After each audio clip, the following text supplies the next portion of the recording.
Hello. Happy New Year to everybody, and thanks for coming along. Architects love good details, and I think the best way really to realise good details is through the process of making and building real stuff.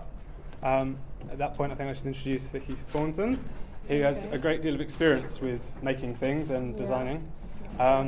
Vicky joined Allies and Morrison in 1998, and in 2014 became a director there. Some of her significant projects have been at the Chelsea School of Art and Design and also at the South Hampstead synagogue. Hopefully we'll see some of that today. Yeah, definitely. And I'll let her carry on. Okay, great. I'll just turn the lights down a little bit. Okay, that's good. Sort of slightly odd logistically because I bought a pointer, but I'd be struggling to point. Never mind. That's fine. That's good. Okay, well, that's me, and I called this talk. I suppose I'm saying it's a talk rather than a lecture, not to put you off too much. But I called it People in Place because my neighbour, who's a Part 2 student, said it was the least pretentious of all of the titles I came up with. And actually, it does represent a lot of the thinking in the projects. It really is just about the people and the places that they inhabit. So we're based in Southwark. I think I hope some of you were at the studio tour that I did last year. Good. And so you'll have all seen our very lovely studios on Southwark Street. This is a view of the main building that we moved into in 2004, a purpose-built studio building. And in fact, to the right-hand side, another building which we've recently inhabited. And even further still, we've moved into the building beside that as well. So we've actually sort of taken over half a street, which is a bit odd. But just this shot, you'll see that one of the main drivers of this building is to present a very straightforward glazed facade to the street, but it gives animation to the street by virtue of these yellow shutters that help control glare internally, but also animate the street scene by having this variety. So for those of you that have been up in the day, you'll see from one moment to the next they'll change, and I think that's worked very well for us, not only for how we work within the space, but also how we contribute to the street beyond.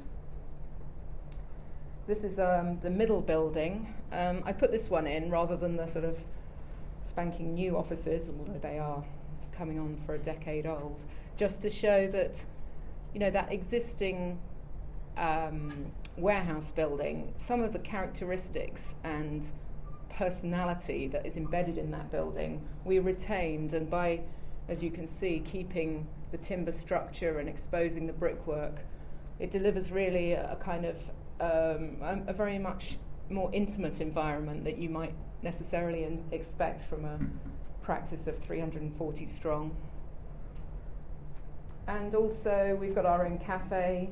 It's a personal project of mine because for some time at Allies and Morrison I seem to be picking up all the smaller projects, which, considering how we've grown from strength to strength and done major master plans and office buildings, I found it really engaging to just get involved in these more bespoke fit-out type projects and smaller projects that we carry within the office.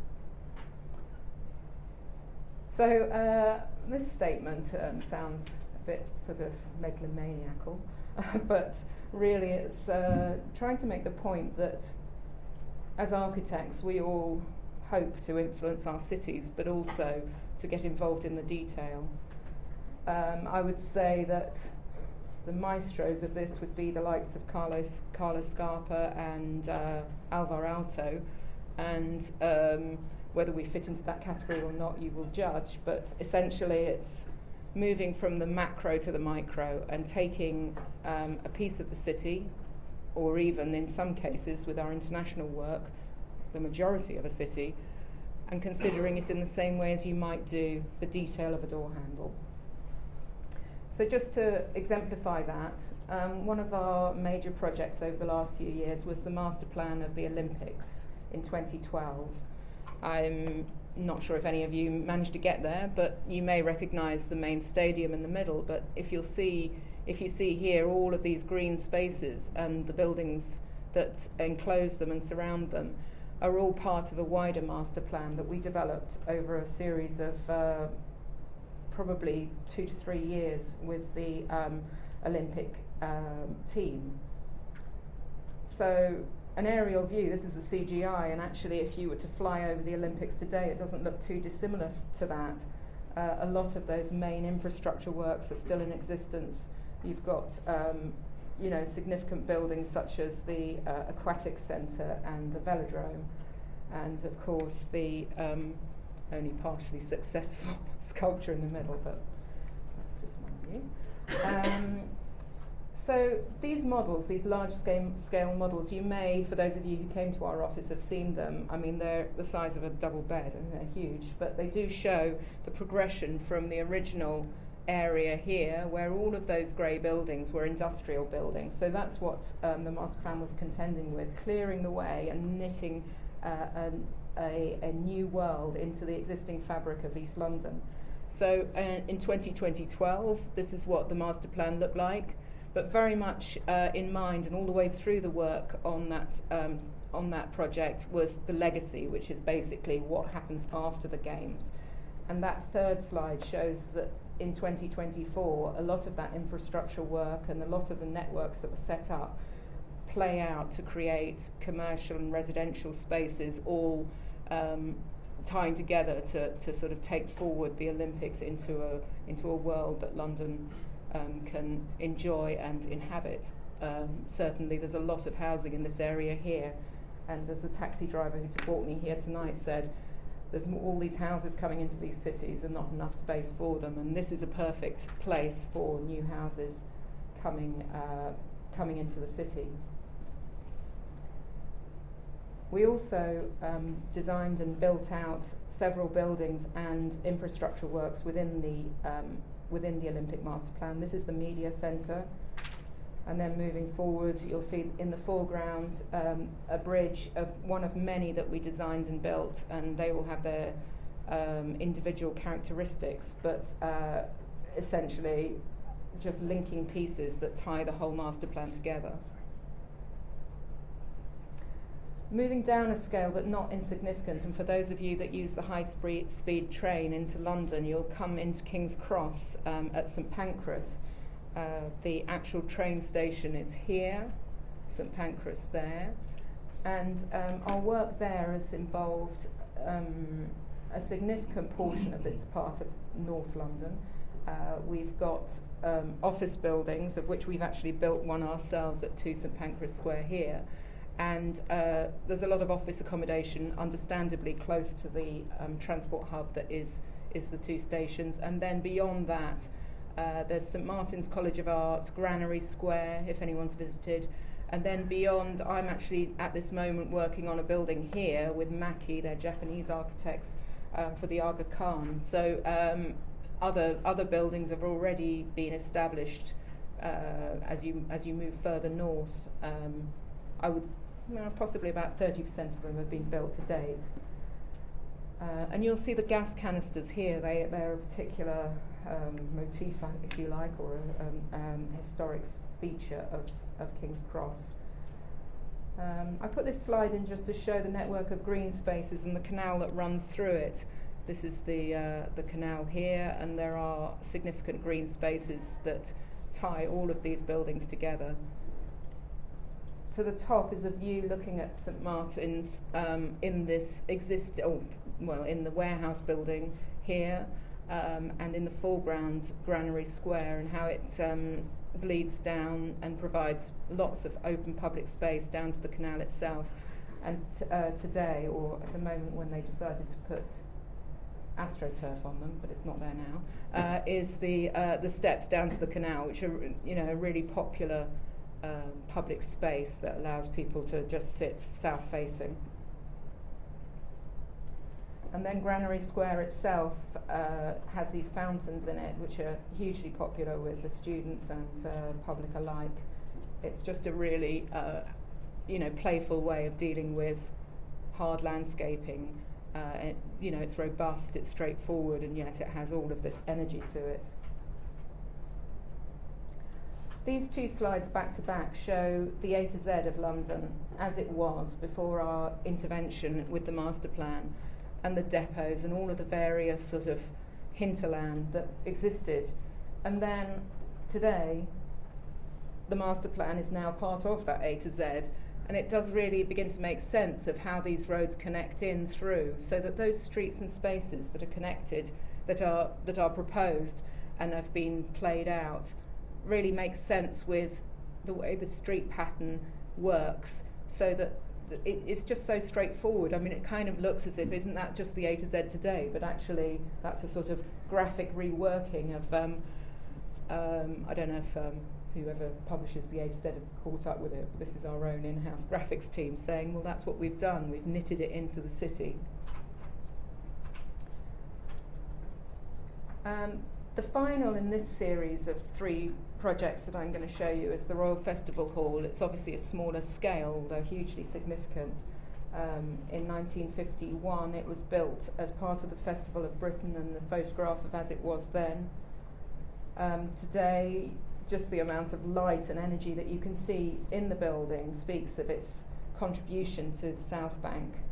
And our work involved the refurbishment not only of the public spaces around it, and the removal of the raised walkways, which would have been, in some people's minds, a strangling effect on the building itself, put in the 60s. But also it's cleared the way for all of these public spaces. I mean, some may say that at ground floor, the amount of commercial activity is, I don't know, not a shame exactly, but it has affected the way that people experience the building. But it does certainly bring life to it. Anyway, in the building itself, in the heart of the building, is the auditorium itself, and this is a sort of work in progress photograph showing the massive scale of work involved in reinterpreting the spirit and intent of the original concert hall into an acoustically viable space that it is today. Those baffles above used to do exactly the opposite of their intent in the original design, and they've been reworked to make the whole acoustic environment work to the standard it should have been built to in the first place. So it's just a striking image, I think, of a scale of a space within a building. And then around it are a series of foyers which have all been brought to life by careful refurbishment, the insertion of a lift which connected all of the levels which were hitherto just accessible by stair only, so that's an important feature of the project. And then to the door handle, an iconic piece of ironmongery if I ever knew one, and it's something that we carefully took through the project in all of the motifs of the design. So I was just trying to sort of take you on that journey from the Olympics to the door handle to explain the kind of scope and scale of the work that we carry out in the office. So moving forward, I just wanted to take a few ideas and use projects that I've worked on within the office to demonstrate how a certain attitude towards buildings and spaces can drive through from every project in the office at every scale. So I no doubt within your learnings here you've been told that spaces and buildings work together, and it's not just a case of design a building and then the space follows. I mean, it's from our perspective, the sense that the space comes first. You create the space, you follow on with the design of the buildings, is a sort of way of protecting the city from just having overspill spaces and places that don't really function for the people that inhabit them. This is a project that I thought would most clearly demonstrate that thinking, and it's a university, and here we are in a university, and as I walked in with Linda, she mentioned the impact of the square outside this building and how it really has put your building at the forefront of this university. It's made it a very central place and a very recognisable place. This is Preston, and an aerial view. It doesn't make much sense until you pick out in red, as I have done here, the university buildings and show how it connects through to the city. And it's that connection that gave us clues to how we might deal with the spaces that were both available and had the potential to add something to both the university and the city. It's a case of not single-handedly saying this is a project about the university, but saying how does that fit into the world of Preston and how can that contribute to city life. First analysis showed that all roads seem to lead and be brought together in a central space, which was, to the city side of the campus. Began to give clues, reinforced by the pedestrian patterns that, again, all culminated in a central space. That central space, within the context of the master plan, had to be developed and thought through. Zooming in on where the master plan got to, it became fairly clear that that space there in the centre was going to be the clue to how all of these buildings and zones of the campus could be brought together. A diagram obviously just showed how that could easily happen, but currently, and the challenge was that space was currently occupied by a sort of gyratory of roads that gave people shortcuts through the city and encouraged drivers to just whip around them and basically split the campus in half. Made worse by a 1960s slab block that blocked the view of the listed church beyond, and also did nothing really to frame the space in front with the roundabout surrounding it. So we were proposing taking that space, clearing the roads and working hard with the highways people, which isn't insignificant when you come across local councils, to create this space here, something that could be enjoyed by a central hub building here, building that had all of the student services in, a sort of showcase building for engineering, and contained on its southern side by another building to give that sense of enclosure that would allow it to function as a square, both for the city and the university. So we were envisaging it at this very early stage. Might seem a little bit peculiar that there's buildings here, but it was a political move to show that they didn't really want to buy the pub, which they did.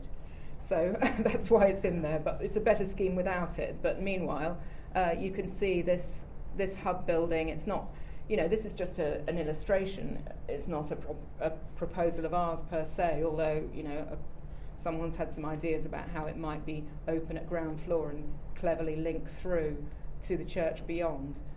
It just shows those initial ideas about how it can be inhabited by people spilling outside of the building, sitting on steps, part of a beer garden, more public space with sculpture at the bottom, and then importantly framed by these buildings which link through, either through them or around them, to frame that space. To the other side of that building that I was just showing you, further space is created to give an environment for students to meet, obviously blue sky, but just a generous attitude towards external space. The second topic or idea that I wanted to talk about is the idea of identity and what that means for buildings and spaces. And our work in Doha, I'm using as an example of how you can take a characteristic sense of place through to the developing architecture and spaces.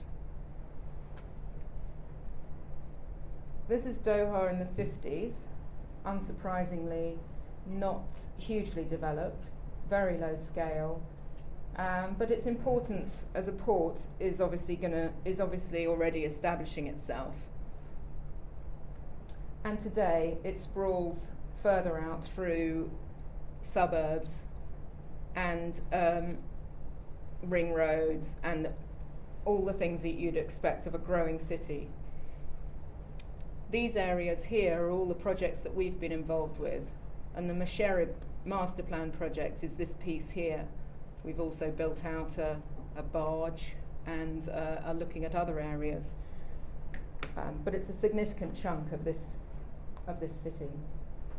So the challenge, or at least the opportunity, I would say, in this is to find a way of, if not mediating, then spanning the world that has recently, I would say in the last 20 to 30 years, come into being to the left-hand side, with the character and life and motifs, if you like, of the central souk and that kind of atmosphere that was pre-existing.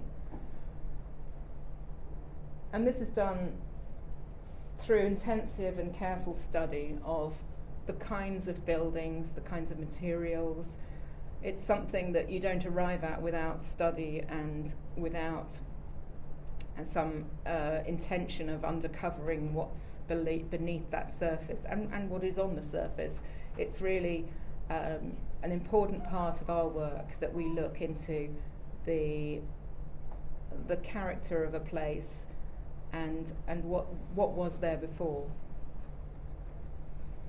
So back to the master plan itself, knitting it into the city again by creating streets and spaces with legible buildings that take you from one part of the city to a next as a sort of natural intervention. It's not blocking ways, it's encouraging routes through, and it's providing spaces for pausing and gathering as well as just moving through. This plan shows you in, sorry about that. Shows you the extent of buildings that we're carrying out in the master plan. So a significant number of them are actually projects within our office. So beyond the master plan itself, we're taking these buildings, designing them, and some of them are already built. This is just a CGI showing how those new buildings try to capture some of the spirit and ideas behind the original or the historic centre, those squares, the kinds of buildings that might surround them, and taking that forward so that modern buildings sit alongside historic buildings, using some of the qualities, the mass of them, the sculptural nature, the material, but in a much, obviously in a modern way.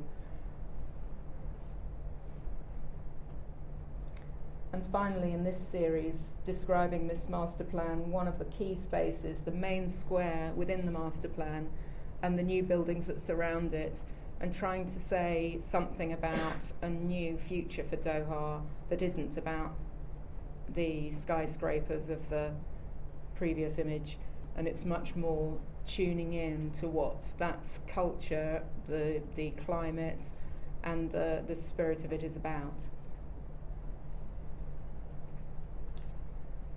That's not a million miles away from the idea of working with what you inherit, although in this project I'm going to be a bit more specific about it, not just talking about inheriting as part of a city, but also when you're talking about refurbishment work or insertions or interventions, in other words, new pieces of building attaching themselves to or building themselves on top of existing buildings, how the idea that working with it rather than against it is going to get you a lot further in our view. So I'm going to use Chelsea College of Art. It was mentioned earlier. It's a project that was completed about 10 years ago now, and it's positioned, this is a view from probably the before our work, which shows its location. Just to say that here's the river, and for those of you that have visited Tate Britain, it sits just here. So we're right next door to Tate Britain, and in fact the central square, which was previously a parade ground, these series of buildings were the Royal Army Medical College, and they collected themselves, or 3 of the 4 of them collected themselves around this parade ground, the fourth side of which is formed by Tate Britain. So that was as was, and the work that we carried out essentially dropped in these elements into the existing structure of buildings, all in answer to the brief, in the sense that they needed spaces that are of larger scale. All of the existing buildings were pretty sort of small scale rooms, and there were some barrack rooms in here that were larger but still not quite big enough. So we're in part dropping these elements in to respond to the brief, but also it's linked through with how to circulate within the building and how to create spaces around the existing buildings. So they all drop in, and this CGI shows those elements hopefully moulding themselves carefully into the backs and the middles of the existing buildings. And, intentionally they're quite low-key. These are the 2 major buildings, the barracks building and the mess building here, and yet this little insert here delivered the sculpture studio that they couldn't find elsewhere. So it occurred to me, looking at that aerial view, it looked a bit brutal that these buildings had just crashed into it, but actually they're pretty low-key in comparison to their very robust counterparts, the historic buildings that were there to work with. Pulling back from that, there's a gallery building here, again with a shop window, if you like, facing the public square. So it fulfilled a function that these other buildings didn't have, in that they didn't have any large-scale glazing facing passing pedestrians. And specifically, I was just going to show you how one particular building was dealt with. It's this barrack building here, and we looked at a way of making it much more efficient in terms of its space, and that involved taking the circulation out of the main body of the existing building to clear these floor plates, putting it to the rear in a very straightforward circulation zone of stairs and lifts, and then in the backwater with the buildings, the neighbouring buildings behind, creating these large-scale workshop buildings. By the way, this is just a photograph of a model, and I would say that all of our projects in the office use models not just to create, not just in a sketch format and in a presentation format, but we often photograph them afterwards to kind of create a 2D image that has I suppose, the depth that 2D drawings miss out on.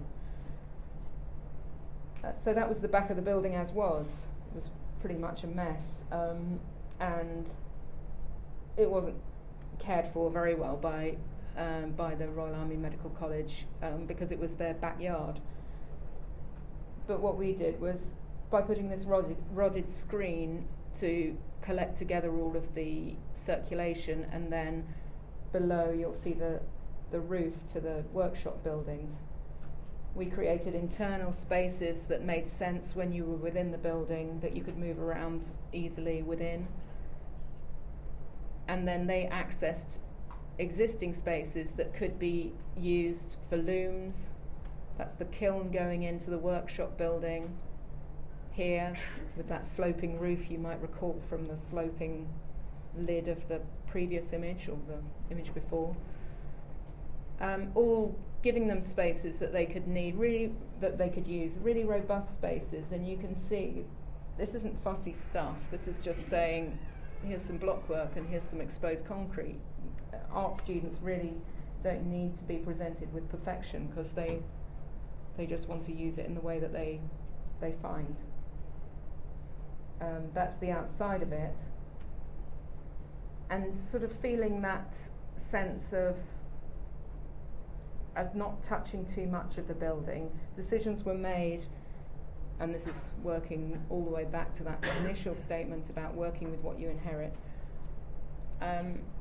We just thought yes, you could repair this and you could make a perfect corner, but that's not really what this building's about.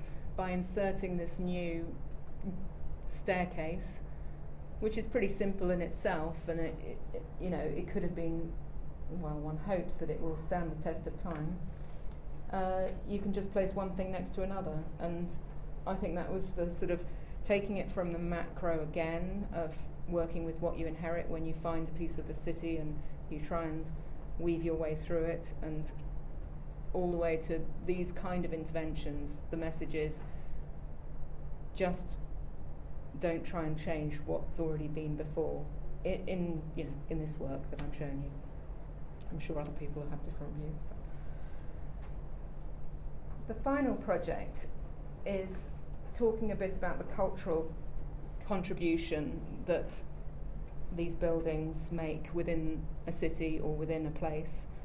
And I'm using a current project that I'm working on, which is a synagogue in South Hampstead in London, to talk about what you can bring to a city for the people.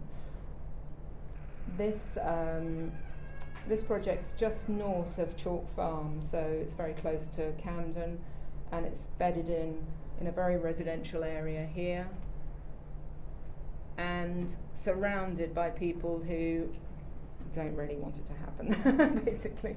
I mean, there's an existing synagogue there, but it's difficult. Building a new public building in an area, even though the use has been established for decades, in an area where people, even though they live 5 minutes from a tube station, still like to think of it as a sort of village, if you like. But we worked hard, and I think we've created something that nestles very well in that environment. And this section here and the images below it show how we've all of the moves made in the building itself are about making the connections between the existing buildings. There's a apartment building here, and then there's some villas here, so that you take your cues in terms of the parapet heights, in terms of the height relationships across a street, and you make your moves that make these additions to the building make sense in terms of what's there before. So the model shows this brick enclosure which sits and contains the shul space, which is the prayer hall for the synagogue. And then on the southern side, it's wrapped with a stone element which forms a portico and makes the building very much face. It's the building's entrance face the main access point into the building. And then this box on the top is all to do with putting accommodation in that's needed and making it tie in with its neighbour. So it's a very contextual piece. It's picking up on the stones, picking up on the stucco buildings to the east, and the brick to the pre-existing apartment building. There it is in its context again. Just to say something about the plans. None of these things are incidental. I mean, that crank point is 127 degrees to the east because the arc within the prayer hall should face Jerusalem.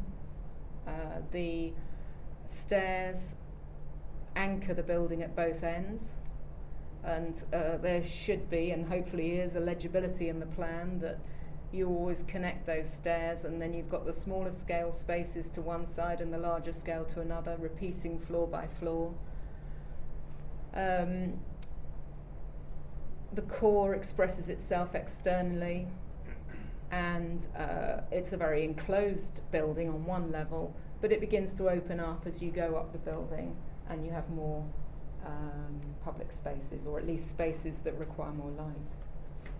And so the top level in blue is the other flats for the caretaker and the youth workers.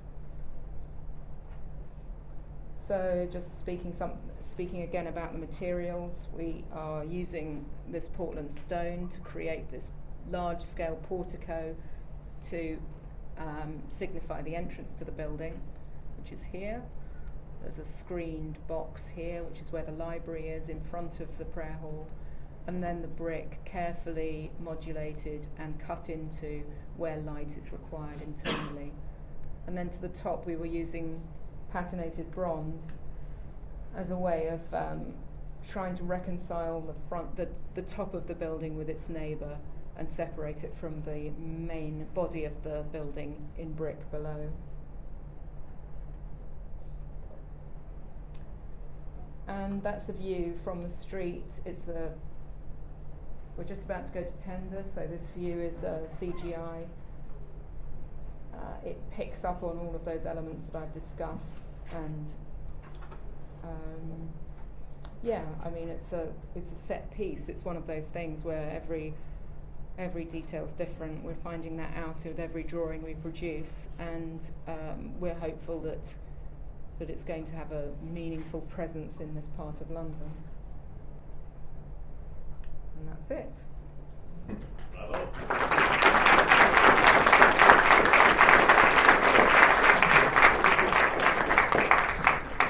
Thank you very much. That's all right. I was sort of trying to keep it relatively short because it is the end of the day, but also in case anyone had any questions. So does anybody have any questions? That's the first question. Linda? After all your careful analysis of the kinds of buildings needed and the need of creating a character in Doha, what do you feel was different to the way you approach design in London and the creation of inhabited spaces? Well, with the investigation that we did in that part of the world, you uncover the differences that come out of a culture, a climate, all of the things that make it so different from London, and as it would be. And those are the cues. Those are the things that you use to influence and direct you into a way that is always going to be different in every part of the world. I mean, I haven't visited Doha, but it seems fairly evident that the use of that material, the stone, the massiveness to do with controlling temperature internally, the apertures, the window sizes are controlled in a very specific way, again, definitely to control the amount of heat that comes in. All of these things are very particular to its place, and in a climate like ours and in a culture like ours, we have very different drivers. So you begin looking and you see the obvious at first, and I think that the trick is to use those obvious things and dig as deep as you want to dig, as deep as you want to dig to find the essence of it.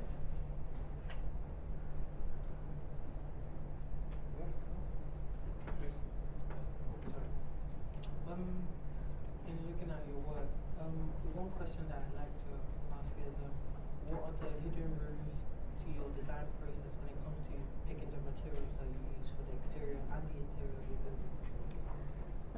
I'll start that one backwards because I'm afraid I might repeat myself otherwise. But often when we look at the interior of a building, we are looking at the external materials coming in. And if they don't come in literally and physically, and you're using, as this room does, brick internally, you're trying to make that experience seamless, so that you feel like you bought a suit and the lining to the suit is right for that suit, kind of thing. You've got that feeling that the inside and the outside are working as one. So we are, if you're using timber externally, often it'll appear internally as well. You might introduce more colour internally because it's quite difficult to use colour successfully, although it certainly has been done with buildings.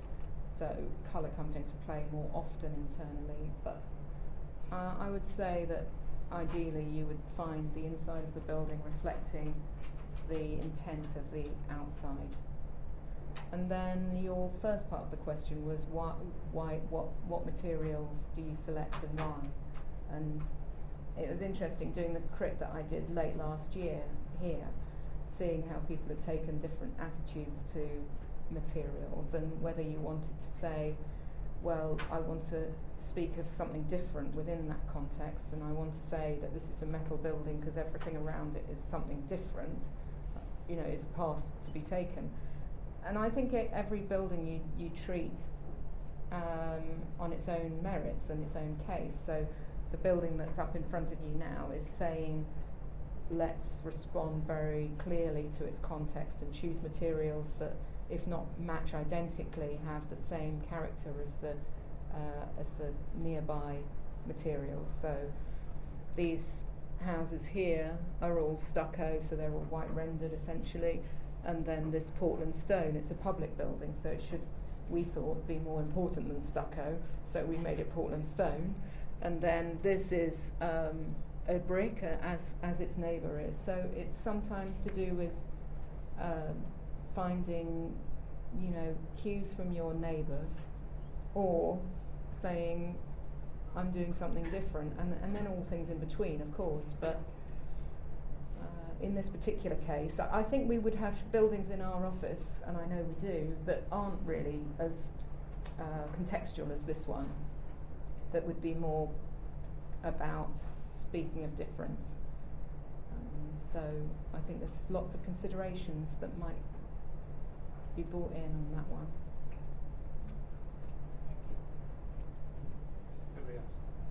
This guy. This is more of a question that is based on what you mentioned during your visit to your studios. It's more about social diversity in the field of architecture. It seems that we're in an era of social inclusivity and diversity. What do you make of the fact that the architectural field is somewhat behind this? Well, I've recently organised all these lectures in the office, women in architecture lectures, so you're probably asking the person who cares the most in our office, because I made the effort to arrange them. I care a lot about the inclusivity of architecture as a profession, and I think that the problem is it starts so young. It starts with when you're at school, or even I saw some really interesting experiments about toddlers and how the mothers of boy toddlers seem to believe that boy toddler could climb higher than the girl toddler. Anyway, never mind that. The point is that it starts pretty early on. Anyway, and I think schooling, even pre-college, is really fundamental in this, because pupils at that stage get directed in certain areas. But in architecture school, my experience was it was pretty harsh for me. I mean, in terms of the crit environment, the standing there in front of people and saying what you think is the right way of designing or thinking about the world. So, that's kind of tough, and it's not just tough for women, it's tough for men as well, and people who don't necessarily have that confidence. But I think as soon as people get into the office environment, to rely on, hopefully, the support, and we in our office are very supportive of part-time working, which isn't necessarily just applicable to mothers. Lots of other people, myself included, do other things as well as architecture. And so, some are more progressive than others, definitely. But the level playing field, it was never level. But at least when you get into a good office that cares about these things, it's as level as it can be, and encouraging the less confident, whether men or women, to sort of, I don't know, they don't have to change their personalities, because they are who they are. They're not going to be the sort of shouty types if they never were those people. But to just nurture them and believe that they can present to people and face up to clients and spend other people's money, and that's what you're doing with architecture. You're spending a lot of other people's money. I think look hard for the right kind of office that is as balanced as, that you walk in the door and you think, there's quite a lot of women here and there's quite a lot of diversity here. Because if you get in the wrong office, it can be, a bit disastrous, really. But we all do what we can to keep that diversity live in our office, and Can I ask a supplement? Well, add something to that. What's happened in education over the past decade is that we have managed to balance things much more. I mean, our typical intake here is over 50% female, probably closer to 60, and this school isn't alone in doing that.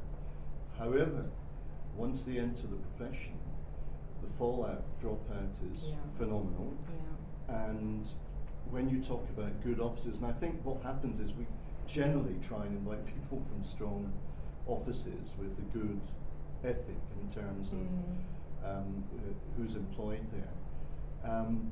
But the majority, I'm afraid, of architecture practices don't do what you're saying, and it's a big problem for the profession, and it needs pioneers like A&M to wave the flag, really, and take it outside the office, and perhaps politicise it more with the RIBA. Yeah, and we're doing a lot of work with Southwark schools, so starting at sort of earlier age than you might, and also as part of the Women in Architecture sort of AJ directive, we're pretty involved in that. But I don't want to be so particular as to single out just women as being, there are other, whether it be race or anything, other factors that come into the mix. And, I could definitely speak for maybe 2-3 hours about the Women in Architecture thing. So there's no need. No, I won't. But I just mean that there's so many factors, and I hate the reductionist attitude that it really just ties straight into children, because it's not just about that by any stretch. And there are other issues at play to do with nurturing, schooling, and so it goes. Okay. So, yeah. Good. My question again is about you mentioned how you work over a huge variety of scales, down to the door handle and things like that, and you say that you've got a very diverse mix of people working in the office, and it's an enormous office, over 350. Yeah, that's right. We are now. I was wondering, with such a large firm, and you operate internationally as well, how you maintain like a single. That's such a good question. Yeah. Well, when I joined the office, there were 46 people, and I came because I wanted to work for a smallish practice. So that's how I started off. And at that time, and for some time after that, Bob Allies and Graham Morrison were really at the forefront of a lot of the design moves and the discussions, and therefore the decisions that were made.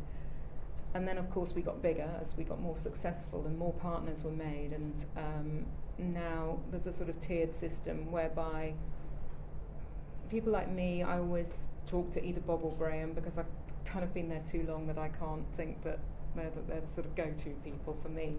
But other people in the office have other partners that they rely on. And I think that Bob and Graham just established a very strong ethic and a very strong sense of what architecture should be, that essentially the partners sort of were chosen, if you like, who kind of follow in that train. So no one's out of step with it, or if they are, they go and join their own practice, which is fine. That's what happens. So it is a big practice, and there are different arms to it. So there are also specialists. So you might think that one of the partners, so there's Bob and Graham, and then there are other partners, and one of them might be more the sort of master plan person, and one of them might be more sustainability type person. So people have different roles within the office. But I would say that everyone in the office at that kind of level would believe, if you like, in the whole kind of master plan to door handle idea that, so let's say we're all control freaks. Yeah. Do any of your activity outside of your work with Allies and Morrison kind of influence what you're doing within the practice? Yeah. Your hobbies and like that? Yeah, well, I'm a potter, so it's sort of not unrelated, because it's a three-dimensional thing, and I think I did it probably did it when I was doing Chelsea College of Art. I think I had that moment of thinking, this is taking forever. I want something to happen more quickly than a 4-year build process. So I So they do play right off into one against the other. I often am making pots, and they are very modern in their, or at least clean lines. I don't know if I should even use the word modern. They have very clean lines, they're very simple, they're very straightforward, they're very functional, and yet they take function to a level that you may not never choose to use it, kind of thing. You may just choose to look at it. So what I do out of the office and what I do in the office is I'm often throwing pots and thinking about buildings, and making buildings and thinking about pots. So, do you feel like your pottery has been as a result of being with the practice for a longer period of time, you've become more disconnected from the kind of nitty-gritty playing with design, so that you get to explore that wild side? I think there have been moments through a career where you just think, oh my God, I'm so divorced from the actual nitty-gritty of it that at least I've got my pots. But I sort of feel like over the last few years, and it's kind of sort of personal, I suppose, that I've got much more into the nitty-gritty. It kind of has come all around again, and I carry every detail of, for example, this building in my head, and I know everything about it. It means you've only got so much, kind of memory in your hard drive, and something, so you don't know where your keys are half the time because you're just full of all this information. But I think you can recover from getting to a sort of management. I mean, I probably did go through a management type sort of period in the office where I got promoted to a sort of, kind of associate director, and seemed to just be running the process rather than actually getting into the nitty gritty. But I've kind of grabbed it back. That's good. Anybody else? So maybe for your pottery as well as your architecture, do you prefer to have a uniformity of detail, or use just certain segments of detail within your work? Yeah, no, there's a lot of uniformity, and I think that if it's not a uniformity in the specifics, it's a uniformity in the actual kind of attitude towards the detail. So you might think of a detail, they become a family, let's say, a close family, so that you develop one detail, and as you move around the building, and this is from the kind of early stages of design to the last stages of design, you have in your mind the kind of attitude to one detail, the attitude of one detail to another. So, yeah, I think it's pretty pared down, the kind of work that we do in the office. So you would see a lot of flush detailing. But having said that, there's also a lot of modelling. So when I say modelling, there's a lot of relief to a facade. It's not too flat. There's advances and recesses in it, but they're dealt with in a very straightforward way. And recently, when I did this screen test for that Pottery show, the one on TV about pottery stuff for Great British Throwdown. Anyway, the screen test, and they said, so what do you feel about decoration? And I said, I can't do decoration, don't ask me to do that. And then I didn't get on it. Anyway, the point is that I don't really think I can do decoration, but I think that architecture in its sort of is full of decoration in itself. I mean, that you don't need to paint something on it to make it interesting. It's the bake-off for you, I think. The Smarties on the top. Yeah. Tom? You talked a lot about the importance of creating usable external space. Yeah. How much attention do you pay to the potential for both over and undercrowding in these public spaces? Yeah, that's a good one, because basically, I'll just go back a bit, because you do have a problem when you think of, I'm just going to take one space and then think, well, in fact it's relevant to so many projects. Is it going to be too sparsely populated? Is it going to have enough intensity of use that it's going to work? Does it have enough throughput? Does it have, look at this lovely image with lots of little wobbly people all around it. This is like top sunny day in Preston with every student deciding to use the space. So, you know, you have highlighted the fact that there's an intent that actually there has, you know, suddenly the skies can turn grey and it can start to rain and it can be a bit miserable. And I think that it's to do with roots, and there are whole practices like space syntax, if you've heard of them, that do these studies into how many people come in and out of a space. That's not, I mean, that's a useful thing. They've definitely cornered the market on that one. Then there's how do you enclose the space? You know, what activities can you put around the enclosure to generate activity within the space? Then there's a sense of population, and you know, do you know that it'll never be that full? I mean, I happen to sort of believe that in this scenario, Preston's such a huge university that it, you know, I think it'll be okay.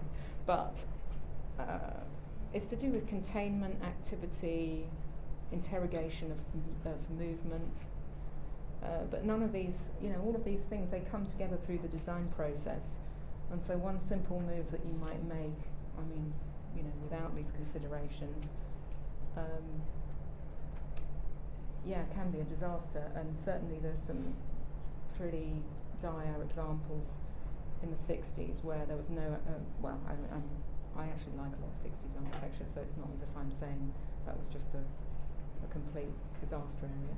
But it's to do with activity at ground floor and to do with having a sense of how enclosed and active and realistic that space could be.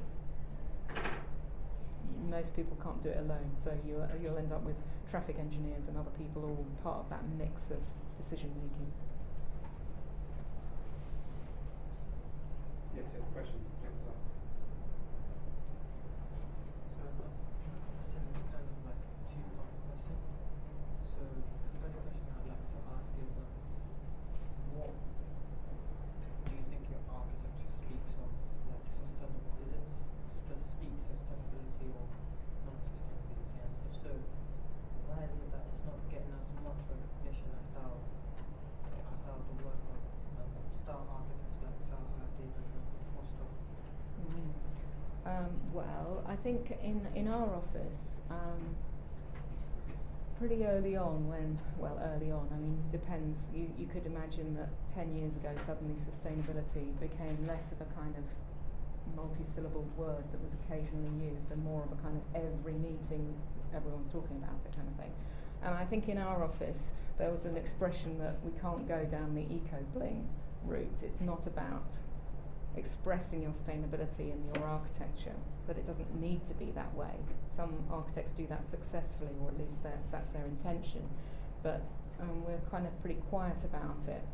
And sustainability is something that it covers so many bases. It's not all wind turbines, it's thicknesses of walls and social sustainability and so you can kind of, in a wider sense, say that all of these projects have a sustainable attitude to them, but it's not in the very overt and flag-waving way that some people approach it. And your second question was something about why do architects have a sort of bad, was it about architects not have a very good rap for taking care of our environment or something? My second question was why is it that most works like this do not get as much recognition as they ought to compared to that star architects like Southwark and Foster?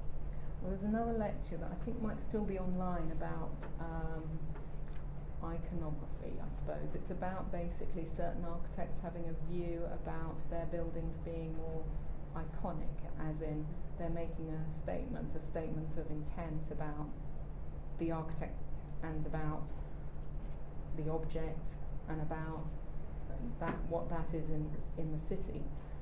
And I think that a lot of Allies and Morrison's architecture is about just not blending in, hopefully it's not bland, but I mean just sort of sitting quietly in its environments, not being too shouty.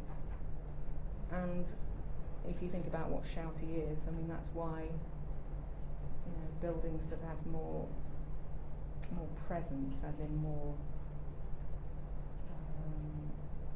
of an attitude of look at me, and therefore they get a lot of coverage. I mean, there's a bit more to it than that, but in this time frame, I think I'll just leave it at that. Yeah.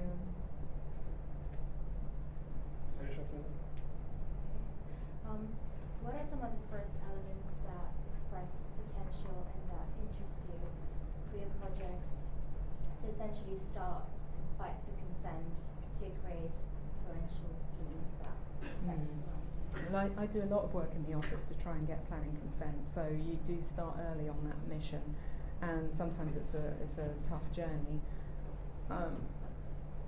And a lot of work starts with meeting the local residents and meeting people and talking about what you're giving them as much as what you're doing for yourself or for the developer. So it's a long journey, that one, and yeah, getting people on side is an art in itself, and getting them on side, you can't necessarily sweet talk a crowd if you're, for example, building a synagogue in the middle of North London. You have to actually show that what you're giving back and how you're responding to the environment and what you're doing that's positive for them. I think there are some people in the office who are excellent at that. They just kind of can really sell nice to Eskimos, but it doesn't always work out. We kind of used to sail through planning more easily, but the more contentious projects, we get a lot of them in the office, because I think a lot of developers think that we'll sort of ease the way through the planning process because we're quite well mannered in our architecture. So we are often up against some fairly antagonistic crowds, and you just do what you can, but not without the backing of saying, the whys and wherefores of it. Brilliant. Thank you very much for presenting to us today. We'd like to say thank you to our sponsors, AI Studio, Guy Holloway, and Hazel McCormick-Young for their contribution, and also working up a sponsorship towards the end of your show, which we're kind of looking forward to and planning in early. So all of that's in plumbing in this. Looking forward to that, really. So thank you for coming in. It's all part of the process of this, of kind of developing the school and developing KASA as a body that can help students learn outside of what's put in the curriculum in a day-to-day basis. Thank you.